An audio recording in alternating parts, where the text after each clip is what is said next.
FD में निवेश करने वाला देश अब शेयर समझ रहा है, म्यूचुअल फंड समझ रहा है, गोल्ड और सिल्वर समझ रहा है और इसमें जमकर पैसा भी लगा रहा है। लेकिन 2025 वो साल रहा जहां बहुत सारी चुनौतियां रही हैं। वही निवेशक जो अच्छा रिटर्न कमा रहा था अब थोड़ा सा चिंतित है। दिवाली आ गई है और अब चिंता बढ़ रही है कि ये पूरा साल तो ऐसे ही चला गया, अब आगे क्या होगा। तो आगे क्या होगा इसे समझाने के लिए मनी 9 पर मेरे साथ जुड़ रहे हैं बेहद खास मेहमान, वो जिन्होंने भारत में स्टॉक एक्सचेंजेस को बढ़ते हुए देखा है, खुद अपने हाथों से उनके आगे की दिशा तैयार की है, इन्वेस्टर्स को आगे आते हुए देखा है और आज हम उनसे ही समझेंगे कि वो इन्वेस्टर्स को इस दिवाली पर क्या संदेश देना चाहते हैं। तो मिलिए नेशनल स्टॉक एक्सचेंज के एमडी और सीईओ आशीष कुमार चौहान जी से।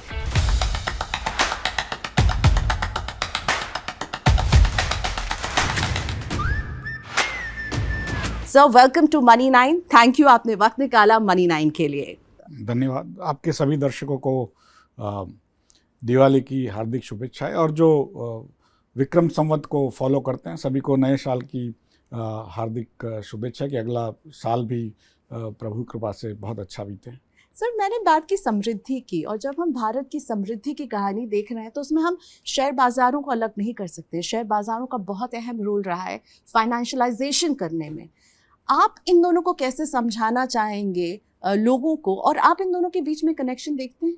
इन्हें में क्या होता है कि जब किसी भी व्यक्ति के पास जब पैसे आते हैं तो स्वाभाविक है पहले तो खुद का घर बनाए, थोड़े पैसे बैंक में जमा करें, फिक्स डिपॉजिट हो या सेविंग्स में, फिर इंश्योरेंस लें, उसके बाद एक छोटा सा हिस्सा 5, 10, 15, 20% तक आप स्टॉक मार्केट में आप निवेश कर सकते हो। कई बार लोगों को लगता है कि जो निवेश करना इसका मतलब है कि सुबह खरीदना शाम को बेचना, वो निवेश नहीं होता, उसको ट्रेडिंग कहते हैं।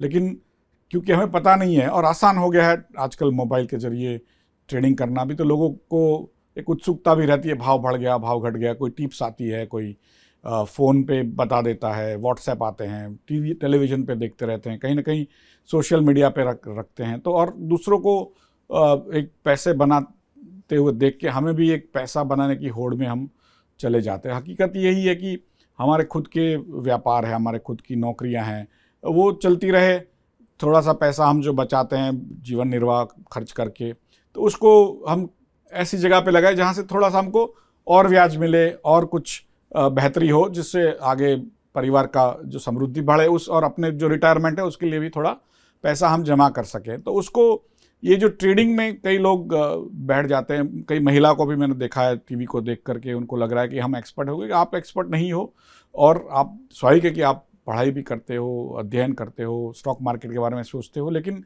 हकीकत तो यही है कि जैसे कोई डॉक्टर जब कोई बीमारी होती है तो मैंने सर दर्द हो गया तो पैरासीटामोल ले लिया, लेकिन उसके बाद ज़्यादा सर दर्द होता है तो आपको कोई डॉक्टर के पास जाना पड़ता है। वैसे ही यहाँ पर भी आपको कोई जो फाइनेंशियल एडवाइज़र हो या म्यूचुअल फंड हो या पोर्टफोलियो मैनेजर है, अच्छे लोगों को ढूंढकर उनकी सलाह लेनी चाहिए, क्योंकि ये जो फाइनेंस का भी मामला है वो आजकल काफ़ी डिफ़िकल्ट हो गया, काफ़ी इन अ वे अंडरस्टैंडिंग के लिए डिफ़िकल्ट हो गया। तो इसलिए हमें किसी न किसी की सलाह लेनी चाहिए। उनके स्वाभाविक है कि पैसे अपने हैं तो करना तो हमको ही है, हमें उसको बचाना है, उसको वृद्धि करनी है परिवार के लिए और उसको काम पे लगाना है। लेकिन ये भी ना हो कि कई और अनजाने में जाने में हम कहीं पैसे व्यर्थ गवा दें। तो मेरा ऐसा मानना है कि स्टॉक मार्केट में स्वाभाविक के पिछले 10 साल में जैसे आपने कहा बहुत अच्छी समृद्धि आई है। स्टॉक मार्केट जो करीब मोदी जी ने जब टेक ओवर किया 2014 में प्रधानमंत्री बने, तब टोटल मार्केट कैपिटलाइजेशन भारत का 67 लाख करोड़ था, आज 460 लाख करोड़ है, तो 7 से अधिक गुना बढ़ा है। जो नंबर ऑफ निवेशक थे, यूनिक इन्वेस्टर करीब 1.67 करोड़ थे, आज करीब 12 करोड़ हो गए, 12 करोड़ से ऊपर, तो उसमें भी 7 गुनी बढ़ोतरी हुई। तो 7 गुना 11 साल में बढ़ना आसान नहीं है कोई भी देश के लिए। तो प्रगति के साथ लोगों का एक भरोसा भी स्टॉक मार्केट पे बढ़ा है और ज़्यादा से ज़्यादा लोग स्टॉक मार्केट के साथ जुड़ भी रहे। उसका ये भी मतलब है कि भारत एक तरह से मिडिल क्लास बन रहा है। जब आपके पास घर हो, थोड़ी सुविधाएं हो, स्कूटर हो, कार हो, साइकिल हो, उसके बाद जब आप बैंक में पैसे डालते हो, इंश्योरेंस करते हो, उसके बाद ही आप स्टॉक मार्केट में आते हो। तो स्वाभाविक है कि आप 12 करोड़ व्यक्ति, 9 करोड़ घर, 3 करोड़ महिलाएं आज भारत में स्टॉक मार्केट में निवेश करते हैं। 25% घर आज भारत में NSE के जरिए स्टॉक मार्केट निवेश करते हैं। और करीब भारत की जितनी भी संपत्ति है, करीब मानी जाती है $15 ट्रिलियन की है, उसमें से 1/3 भाग जो आज स्टॉक मार्केट का है। भारत ने स्टॉक मार्केट में उतना निवेश नहीं किया 1/3, लेकिन उसमें जो धन वृद्धि हुई है बहुत अद्भुत हुई है। तो इसकी वजह से एक तरह से ज़्यादा से ज़्यादा लोग उसमें प्रेरित हो रहे हैं कि हमारे पड़ोसियों ने, हमारे मित्रों ने स्टॉक मार्केट में पैसे लगा के उनको ज़्यादा एक तरह से धन वृद्धि हुई। फिक्स डिपॉजिट में या कोई और जगह पे लगा के उतनी ज़्यादा धन वृद्धि नहीं हुई पिछले 5, 10, 15, 20, 30 सालों में। तो इसलिए ज़्यादा लोग स्टॉक मार्केट में आ रहे हैं, लेकिन उसमें फिर गुमराह भी हो जाते हैं। तो ये जो है आसान काम नहीं है, एक बैलेंस रखना होगा। हाँ, आपका कहना है कि आपका काम है कमाइए, बचाइए, अपनी जो जरूरतें उसे पूरा कीजिए, फिर कुछ पैसा लगाइए, लेकिन संभल कर, एक एडवाइजर के साथ लगाइए, समझ कर, सोच कर समझ कर निवेश कर। ओके, तो ये आपकी जो टैगलाइन है, ये जो है सबसे बेहद इंपॉर्टेंट टेक अवे है।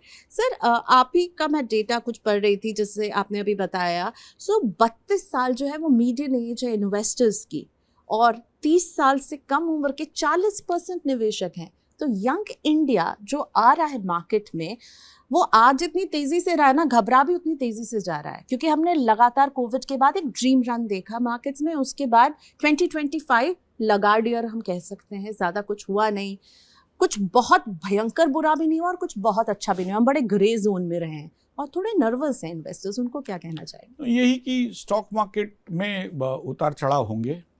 मेरी 34 साल की करियर में मैंने भी बहुत उतार चढ़ाव देखे, और स्टॉक मार्केट का वो नियम ही है, फिक्स डिपॉजिट में आपको एक फिक्स अमाउंट मिलता रहता है, लेकिन उसमें अपसाइड नहीं होती है। यहाँ पर अपसाइड है तो डाउन साइड भी है, तो इसको रिस्क कैपिटल कहते हैं।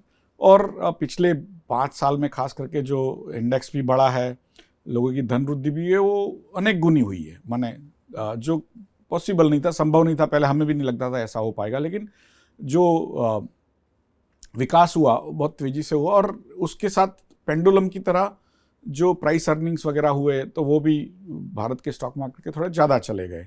उसके बाद ये जो डोनाल्ड ट्रंप साहब का दौर आया, जिसमें एक तरह से असमंजस बढ़ गया, अनसर्टनिटी बढ़ गई, और हमारी जो ओवरऑल स्टॉक मार्केट का जो प्राइस अर्निंग्स रहा, उसके सामने या तो अर्निंग्स बढ़नी चाहिए या तो प्राइस नीचे नहीं आनी चाहिए, लेकिन अर्निंग्स उतनी बढ़ी नहीं है, प्राइस वहीं पर रही है। तो मुझे लग रहा है कि आगे जाके, जैसे अभी इस साल 2025 में आपने देखा है कि मानसून ठीक रहा, भारत का नॉर्मल जो लाइफ है, रोज़मर्रा की ज़िंदगी है, वो मानसून पे ही चलती है। तो इस बार अभूतपूर्व मानसून भी रहा, और मुझे लग रहा है कि ये जो दिवाली का समय आएगा, उसमें काफ़ी खरीदारी निकलेगी, क्योंकि आज भी 50 से 60% लोग फार्मिंग पे निर्भर है। हो सकता है कि सभी 100% ना निर्भर हो, लेकिन कई प्रतिशत, जो ज़्यादा प्रतिशत लोग आज भी फार्मिंग पे ही निर्भर है। उसमें से अच्छी कमाई होती है, स्वाभाविक है कि वो खरीदारी आएगी, उसमें ग्रोथ भी बढ़ेगा, कंपनियों का जो मुनाफा आगे जाकर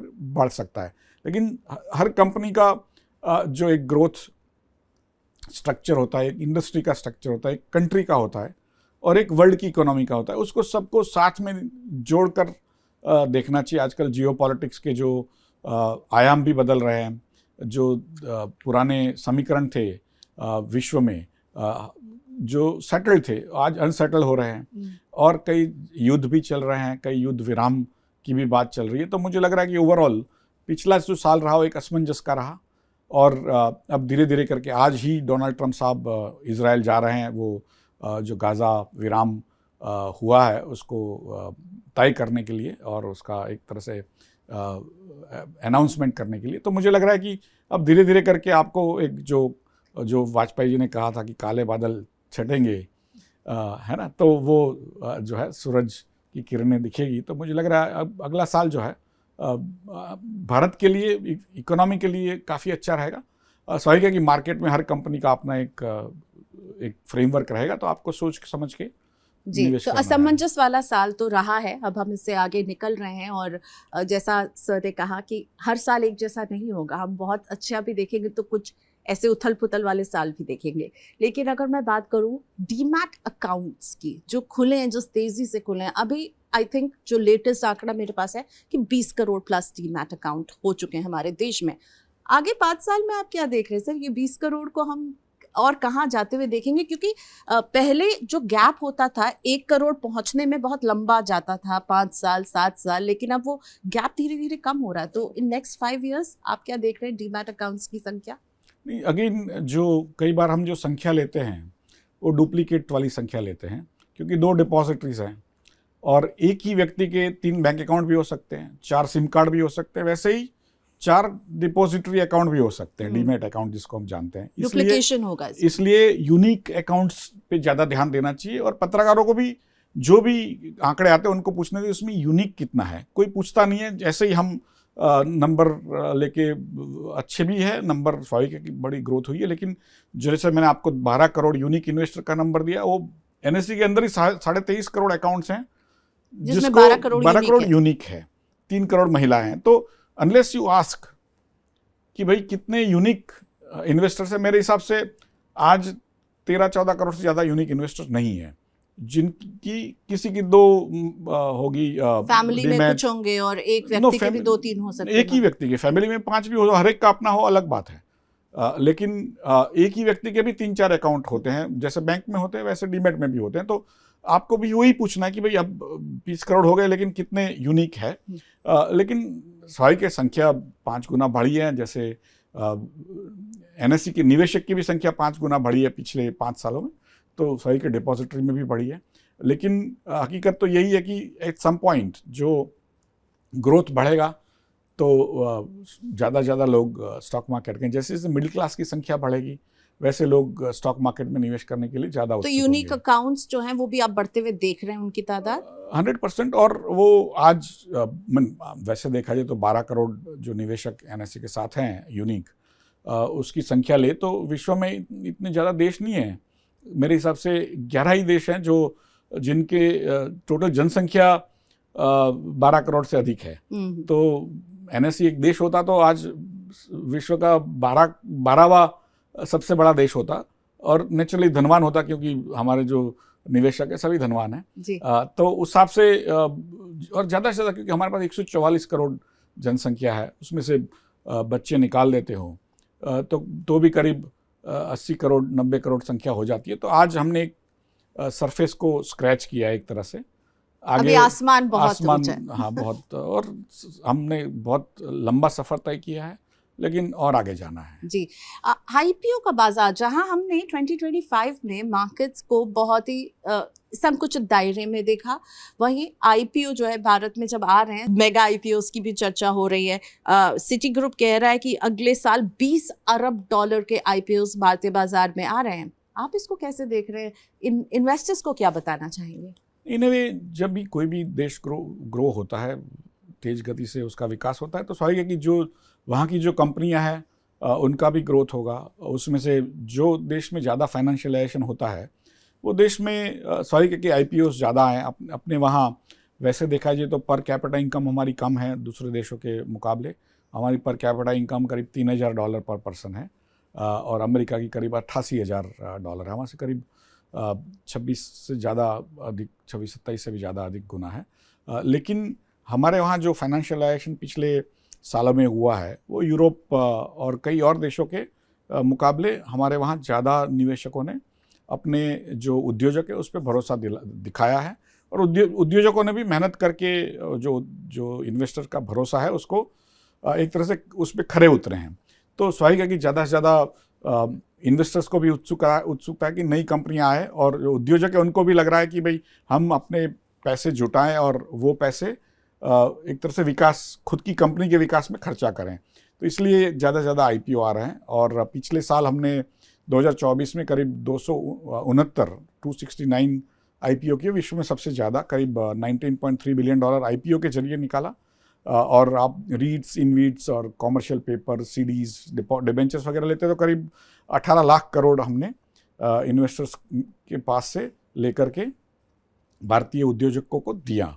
इस साल भी जो आईपीओ की जो संख्या है वो भी काफ़ी अधिक है। बड़े बड़े आईपीओ आ रहे हैं मुझे लग रहा है कि एक तरह से अभूतपूर्व समय रहा है पिछले 2-3 सालों का आईपीओ का। तो मुझे लग रहा है कि एक तरह से जो भारत का आगे का विकास होने वाला है उसका एक ये शुरुआत का एक स्टेप है, ऐसा मैं मानता हूँ। Okay, so it's a good sign, you think? Absolutely, and more companies coming is also giving investors more chance. कई बार क्या होता है कि लोगों को निवेश का एक जो लोग पैसे बचाते हैं इकोनॉमी में, बाहर से भी पैसे आते हैं, वो कम कंपनियां होती है तो उनके ही शेयर्स को चेस होता है वो पैसा, तो डिमांड बढ़ जाती है, सप्लाई कम होती है, तो वो शेयर्स के दाम अधिक बढ़ जाता है, उनकी क्षमता, जो कमाई की क्षमता होती है, कम रहती है।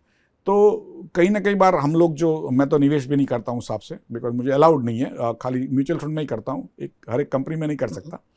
तो हम लोग कहते हैं कि ज़्यादा से ज़्यादा कंपनियां मार्केट में आए तो निवेशकों को भी चॉइस रहती है कि कौन सी कंपनियों में वो निवेश करे, कि उन ज़बरदस्ती जो कंपनी में डिमांड न भी हो उससे ज़्यादा बढ़ जाती है, तो वो भी अच्छी बात नहीं है। तो ज़्यादा से ज़्यादा कंपनियां मार्केट में आए, लोगों से पैसे जुटाए, लिस्टेड रहे, तो लोगों को भी एक अवकाश रहता है कि कहीं ना कहीं अच्छी कंपनियों में वो उनको एक चॉइस मिल जाती है। राइट सर, आप टेक्नोलॉजी मैन हैं, आपने जो है आप टेक्नोलॉजी को समझा और उसे इंटीग्रेट किया, और आज हम जिस स्वरूप में स्टॉक एक्सचेंज को देख रहे हैं आपका बहुत बड़ा रोल है।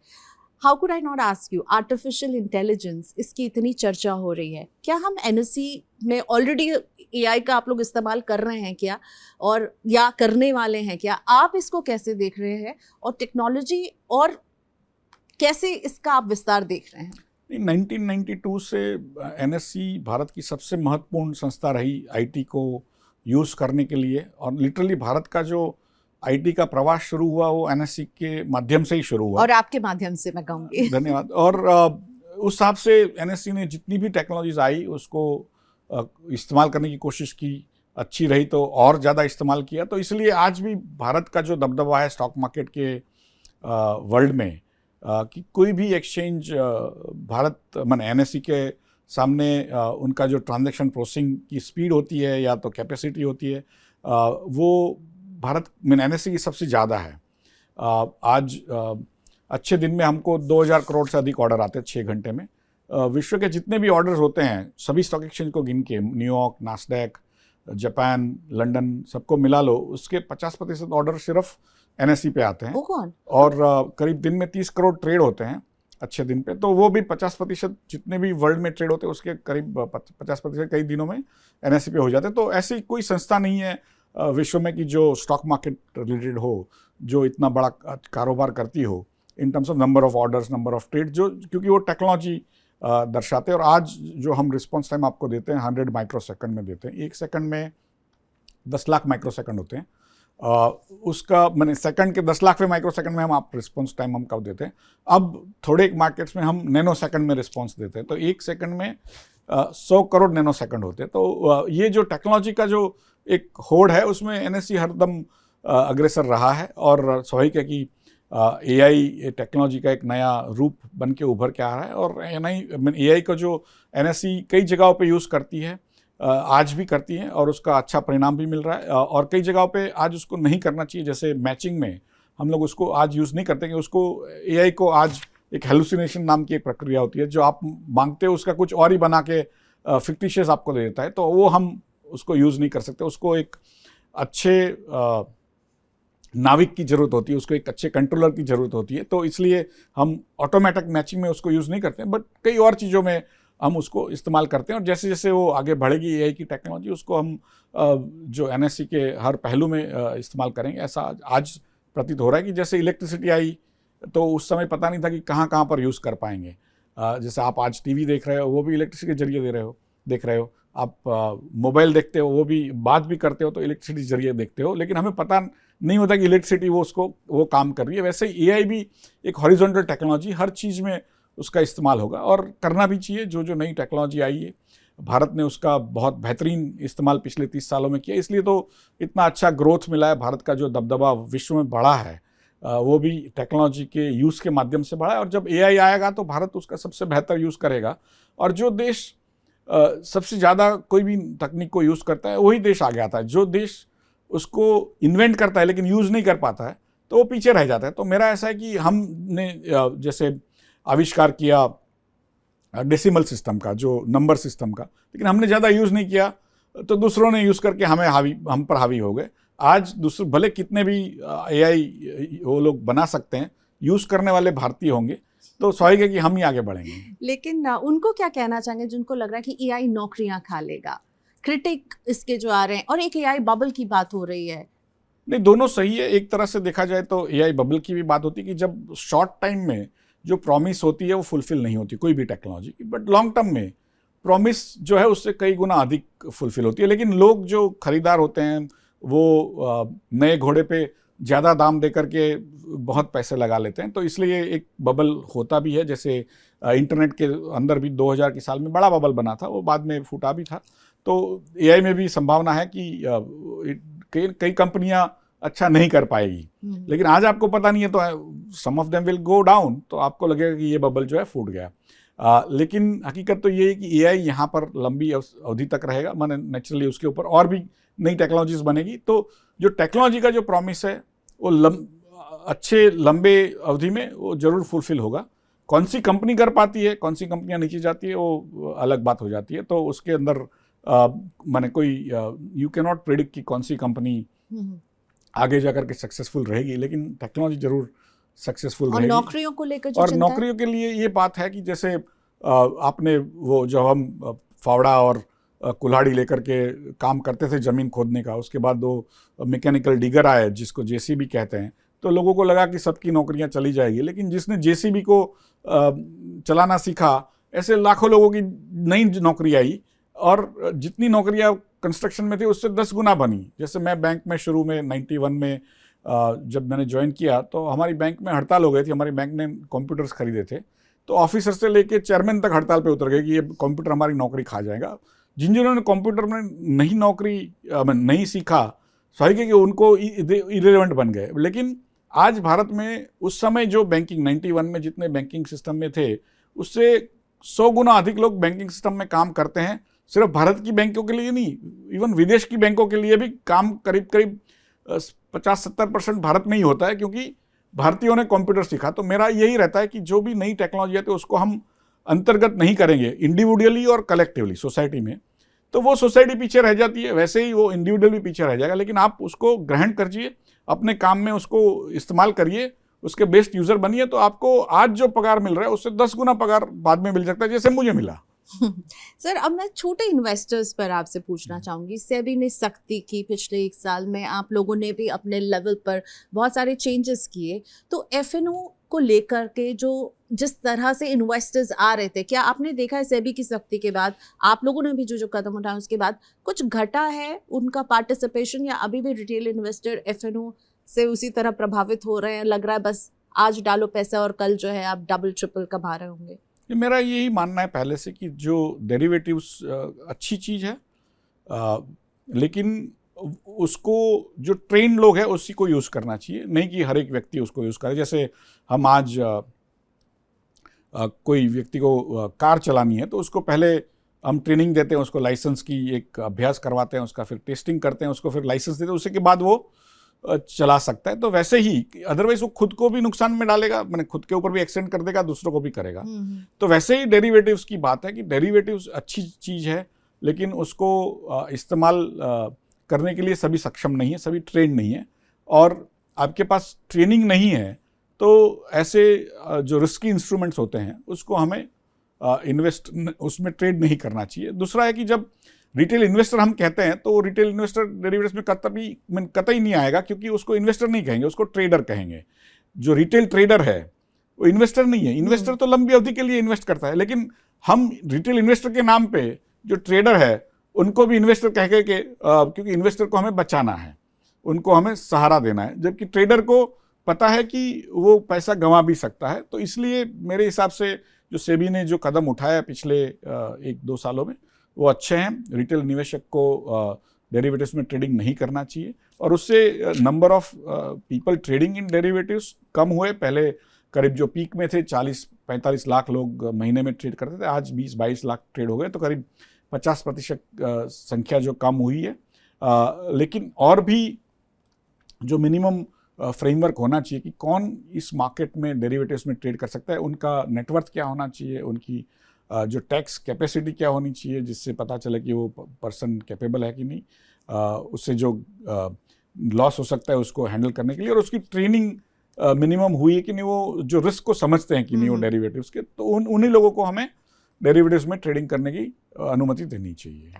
आपने जो अभी एफएनओ को लेकर के कहा, तो क्या हम आने वाले समय में हम कुछ और रेस्ट्रिक्शंस देखेंगे, कुछ और कर्ब्स देख सकते हैं, या होने चाहिए? आप यू फील कि कुछ और कर्ब्स लाने चाहिए? नहीं, मेरे हिसाब से आने चाहिए। अब कब आते हैं, किस बट यू रूप में फील आते द हैं? नीड कि यहाँ हाँ, पर कि अभी तो शुरुआत है, भारत में जो निवेशकों की संख्या बढ़ी है और उनको हमें निवेश करवाना है, नहीं कि ट्रेडिंग करवाना है। ट्रेडिंग प्रोडक्टिव एक्टिविटी नहीं है, जो एक्सपर्ट है वो करे, उससे लिक्विडिटी बढ़ती है, वो हकीकत है। और लेकिन हर व्यक्ति के लिए नहीं है। आप अपना काम छोड़ के मोबाइल पे हर सेकंड में वो उसी पे ध्यान देते हो तो सही बात नहीं, क्योंकि आपका जो काम है वो अलग है, और आप एक्सपर्ट बनना चाहते हो, स्वाभाविक है, ट्रेडर बनना चाहते हो, आप बन सकते हैं, लेकिन उसके लिए जो ट्रेनिंग की आवश्यकता है, जैसे कार चलाने के लिए एक ट्रेनिंग की आवश्यकता होती है, वो आपको उस पर ध्यान देना पड़ेगा। अदरवाइज आप अपना भी नुकसान कर सकते हो और दूसरों का भी करवा सकते जी। हो। सर, आशीष सर, ये बताइए, अब नए संवत के लिए, नए साल के लिए, वेल्थ क्रिएशन के लिए क्या सही ठिकाना रहेगा इन्वेस्टर्स के लिए? छोटे इन्वेस्टर्स हैं, नए इन्वेस्टर्स हैं, म्यूचुअल फंड या शेयर बाजार, कहाँ होगी कमाई? आपने तो बता दिया आप म्यूचुअल फंड में इन्वेस्ट करते हैं। नहीं, मेरा ऐसा है कि म्यूचुअल फंड भी शेयर बाजार में इन्वेस्ट करते हैं, तो स्वाभाविक है कि म्यूचुअल फंड के द्वारा भी आप करेंगे तो शेयर बाजार में ही आएगा, है ना। तो म्यूचुअल फंड और शेयर बाजार अलग नहीं है। ये तो म्यूचुअल फंड के जो मैनेजर होते हैं, वो जो फंड मैनेजर जिसको कहते हैं, वो एक्सपर्ट होते हैं, वो सभी चीज़ों का देखते रहते हैं और उसके बाद निर्णय लेके सभी जो भी पूल पैसे बना के फिर स्टॉक मार्केट में निवेश करते हैं। तो दोनों में आप निवेश करें। और मेरा ऐसा मानना है कि कोई इतना एक्सपर्ट नहीं होता है कि वो बोलेगा कि कल उठ के मिस्टर ट्रंप क्या करने वाले, क्या ट्वीट करने वाला, या किसके ऊपर टैरिफ लगाने वाले।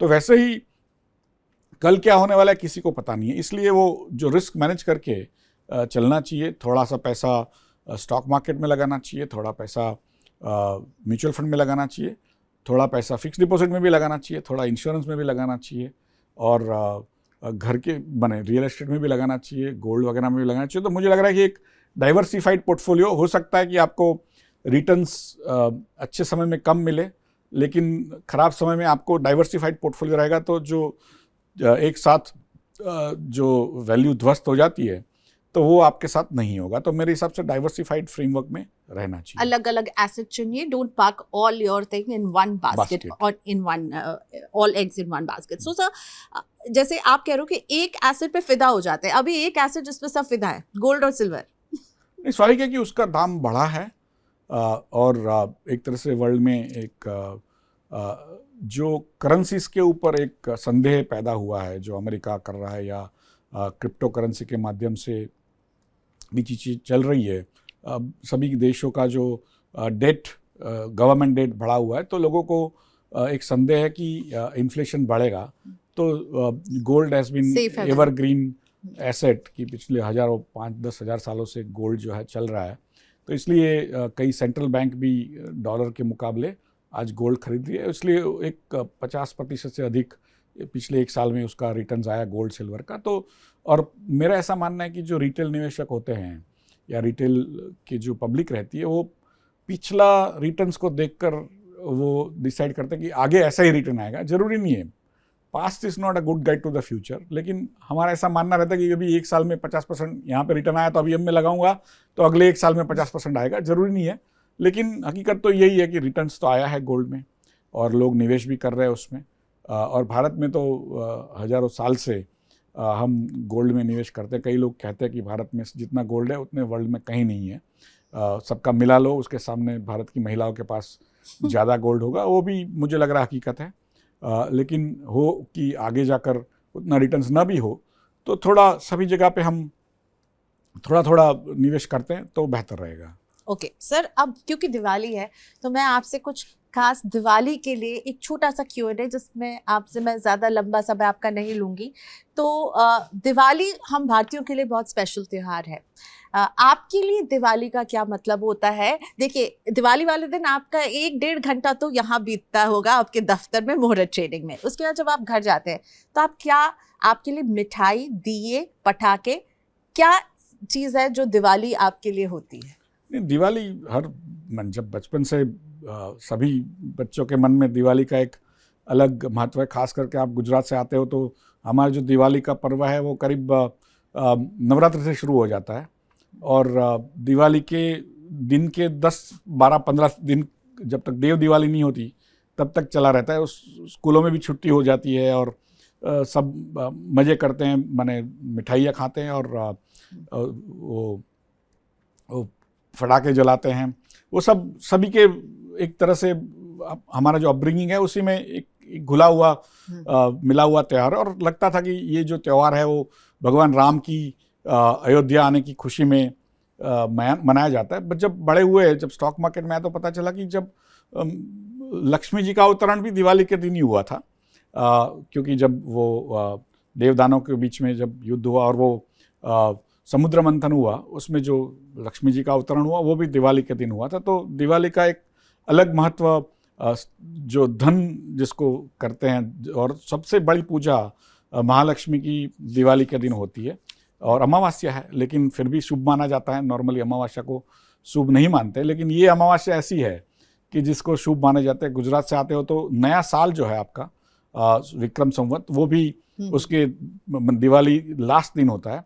तो हम एक तरह से अपने बुक्स ऑफ अकाउंट जो है उसको बंद करके नए साल का जो बुक्स ऑफ अकाउंट से शुरू करते हैं। इसलिए जो आपने कहा बही को हम पूजा भी करते हैं बट उसको शुरू भी करते हैं। आजकल तो अप्रैल टू मार्च हो गया, लेकिन आज भी हम लोग जो चोपड़ा पूजन जिसको कहते हैं, अपनी किताब का पूजन आज भी व्यापारी दिवाली के दिन करके रखते हैं धार्मिक तो आपके लिए दिवाली मतलब नई शुरुआत, नया संवत, पूजा पाठ, लक्ष्मी जी, धन की बात। और सभी के साथ मिलकर के पूरा जो भारत है उसको सेलिब्रेट करता है। तो ऐसे बहुत कम त्यौहार है जो पूरे भारत में एक तरह से त्यौहार का माहौल हो। जी, तो धन की बात की, तो आपके लिए पैसे क्या मायने रखता है? कुछ कहते हैं पैसा हाथ की मैल है, कुछ के लिए पैसा सब कुछ है। आपके लिए आशीष कुमार चौहान जी से अगर मैं पूछूं, आपके लिए पैसा क्या महत्व रखता है? मेरे हिसाब से पैसा हर चीज़ का उपाय नहीं है, लेकिन पैसा ना हो तो बहुत मुश्किल आ सकती है। तो पैसे ज़रूरी है, हर व्यक्ति को कमाना चाहिए और एक तरह से उसका संचय भी करना चाहिए जिससे वो आगे जाकर आपकी बुढ़ापे के लिए काम में आए, आपके परिवार के लिए काम में आए। तो एक तरह से मॉडर्न लाइफ हो, इवन पुरानी लाइफ है, जो अर्थ जो है, भारतीय संस्कृति में अर्थ का मतलब है पैसा, लेकिन अर्थ का मतलब मीनिंग भी है। तो जीवन को एक तरह से नया मीनिंग भी वो देता है। हम अर्थ, व्यर्थ, अनर्थ, समर्थ ऐसे कई शब्द यूज करते विदाउट अंडरस्टैंडिंग के अर्थ से ही आए हुए हैं। और अर्थ सिर्फ पैसों की बात नहीं है ना। तो अर्थ जीवन को एक मीनिंग देता है और अर्थ उपार्जन के लिए ही हम जो भी करते हैं, वो सभी चीज़ जो भी कार्य करते हैं नॉर्मली अर्थ उपार्जन के लिए करते हैं। तो उसको कमाना, उसको संचय करना, उसको आगे बढ़ाना, उसको विस्तार करना एक हर एक संसारी का एक ध्येय होना चाहिए। और मेरे हिसाब से एक तरह से ये जो भी चीज़ें आज हो रही है वो पहले फाइनेंशियलाइजेशन नहीं था, लेकिन क्रॉप्स वगैरह आते थे, आज दिवाली के दिनों में ही आते थे। नवरात्रि इसलिए हम लोग करते थे कि जिससे रात भर जागते थे, महिलाएं गरबा करती थी, लेकिन पुरुष जो थे वो खेतों की रक्षा करते थे जी। और फिर दिवाली के समय वो पैसे जब आते थे तो उससे खरीदारी वगैरह बढ़ती थी। आज भी वही हाल है, लेकिन अलग तरीके से हम मनाते हैं। तो मुझे लग रहा है कि भारत की संस्कृति में इसलिए भी जुड़ा हुआ है कि ये सबसे बड़ा इनकम का त्यौहार है। उसी समय हमारी इनकम आती थी और उसी को हम खर्चा करते थे। तो व्यापारियों के पास भी कुछ होता था। खर्चे की आपने बात की, आप कैसे खर्च करते हैं? आप थोड़े से मतलब कंजर्वेटिव खर्च करने वाले हैं, कंजूसी करते हैं या दिल खोल के खर्च करते हैं? नहीं, मैं क्योंकि बचपन से हमने चीज़ें देखी है, जो मैंने परिस्थिति अच्छी नहीं थी तो ऐसा भी नहीं थी, खराब थी, लेकिन कि पैसा खर्चा करने की ताकत ही नहीं थी। तो देखते थे दूसरों के, जो अपने बड़ों को जो देखा, हाँ, और अपने पास जितना था उसी में रहना था। तो वो करते करते अब आदत हो गई है। पैसों, जैसे आपने कहा पैसा हाथ का मैल है, ऐसा नहीं है। पैसे ज़रूरी है, लेकिन बहुत एक हद से ज़्यादा पैसों का आपको कोई काम भी नहीं होता। लोग काम करते रहते हैं, अच्छा भी है। मैं नहीं मानता कि एक तरह से आपको ज़्यादा पैसा नहीं करना चाहिए, करना चाहिए, लेकिन एक तरह से उससे आपको खास फर्क नहीं पड़ेगा एक हद के बाहर, लेकिन वो हद कहाँ पर है आपको तय करनी है। मेरे जैसे व्यक्ति के लिए जो 30 साल से सफ़ेद शर्ट और ब्लू पैंट पहनता हो उसको खास फर्क नहीं पड़ता है, लेकिन हो सकता है परिवार को पड़े। तो आपको जितना ज़्यादा पैसा अर्जित कर सकते हो वो करना ही चाहिए। उसको कैसे निवेश करना है, एक बार अर्जित किया, खर्चा भी किया, लेकिन बाकी जो बच गया उसको कैसे निवेश करना है आप आपको कैसे सोचना है। निवेश करते हैं सर? मैं एक्चुअली थोड़ा खराब निवेशक हूँ, क्योंकि आदत नहीं रही कभी, और रेगुलेटरी काम में रहा तो मुझे कई चीज़ें अलाउड नहीं है, तो फिक्स डिपॉजिट में पड़ा रहता है, सेविंग्स में बैंक में भी पड़ा रहता है, और फिर ETF वगैरह में पैसा लगाने की कोशिश करता हूँ। जब लगे कि अब बहुत ज़्यादा पैसा हो गया तो रियल एस्टेट में भी थोड़ा कोशिश करता हूँ, बट अदरवाइज मैंने मेरा उतना खास पैसों से रुचि नहीं रहा बचपन से। पहले थे नहीं, आज है तो लग रहा है कि उसकी क्या ज़रूरत है, बट हर एक के लिए वो मेरा उदाहरण अच्छी बात नहीं है। समय कैसे निकालते हैं? काम इतने व्यस्त रहते हैं आप हम लोग इंटरव्यूज के लिए आपसे मिलते हैं, लेकिन उसके पीछे आप पूरे इंफ्रास्ट्रक्चर को देख रहे हैं, बढ़ा रहे हैं, तो परिवार, थोड़ा सा परिवार और काम के बीच में वर्क लाइफ बैलेंस है? नहीं, वर्क लाइफ बैलेंस कभी रहा नहीं। अच्छा, आप इतने फ्रैंकली बोल भी रहा ही नहीं? हाँ, मैंने अभी 34 साल हो गए, इवन वीकेंड में भी कहीं ना कहीं व्यस्त रहते हैं, ट्रैवल भी होता है, 12-15 घंटा से ज़्यादा ही काम किया होगा, हर दिन कम नहीं किया होगा, तो लेकिन परिवार भी एडजस्ट हो जाता है। भारतीय परिवार जो है उस हिसाब से बड़े एडजस्टिंग होते हैं, बड़े दयालु होते हैं, तो आपके इर्द गिर्द फिर अपना जीवन बना लेते हैं। तो मेरी पत्नी भी डॉक्टर है, उनका भी एक अपना व्यस्त जीवन रहता है, तो उस हिसाब से उनको भी मालूम है कि जो आपको जिम्मेदार कोई चीज़ लेनी है, जिम्मेदारी, तो स्वाभाविक है कि जिम्मेदारी समाज की ज़्यादा होती है, खुद के हक कम रहते हैं। तो जब तक जिम्मेदारी है तब तक ये है, बाकी तो होपफुली कई बार सोचते थे कि अभी जब रिटायर होंगे तो एंजॉय करेंगे, अभी तो नहीं लग रहा कि रिटायर होने के बाद भी यही एंजॉयमेंट है, काम में ही। यही मेरा अगला सवाल था, जब आपके पास हाथ में समय होगा तो आप वो कौन सा काम करना चाहेंगे? किताब लिखना चाहेंगे या आप घर में आराम करना चाहेंगे? आपको क्या अच्छा लगता है? क्या आप खाली टाइम में करना चाहेंगे? नहीं, आज भी कर लेते हैं हम, जैसे कोई म्यूज़िक सुनना है। अच्छा, म्यूजिक के शौकीन है आप? हाँ, मैंने सुनने के शौकीन है, और वो हिंदी पुराने गानों के या गज़ल्स वगैरह से सुन लेते हैं, तो वो अपने व्यस्तता में भी, जैसे ऑफिस आ रहे हैं, कुछ सुन लिया, थोड़ा मन प्रफुल्लित हो गया, काम में चढ़ गए, तो और काम में ही इतना आनंद है कि कभी लगा नहीं कि हमें कुछ और करने से हमको कुछ ज़्यादा आनंद मिलेगा। ये काम में ही आनंद हो गया, इसलिए तो इतना ज़्यादा देर तक, लंबी अवधि तक कर पाए। और जब भी कई बार मैं कहती भी है कि पत्नी की भाई आप अभी छोड़ दीजिए, और मैं कहता हूँ मैं छोड़ दूंगा तो फिर एक तो उसके बाद करूँगा क्या, और फिर आपको ही परेशान करूँगा घर पे बैठ के। तो अब तो सोचा तो नहीं है, लेकिन कहीं ना कुछ तो समाज के लिए कुछ करना पड़ेगा। जी बिल्कुल sir, thank you so much. आपने इस खास दिन, इस खास त्योहार वाले सेशन में हमारे लिए अपने व्यस्त शेड्यूल से टाइम निकाला। Happy Diwali to you sir, money 9 की तरफ से बहुत शुक्रिया।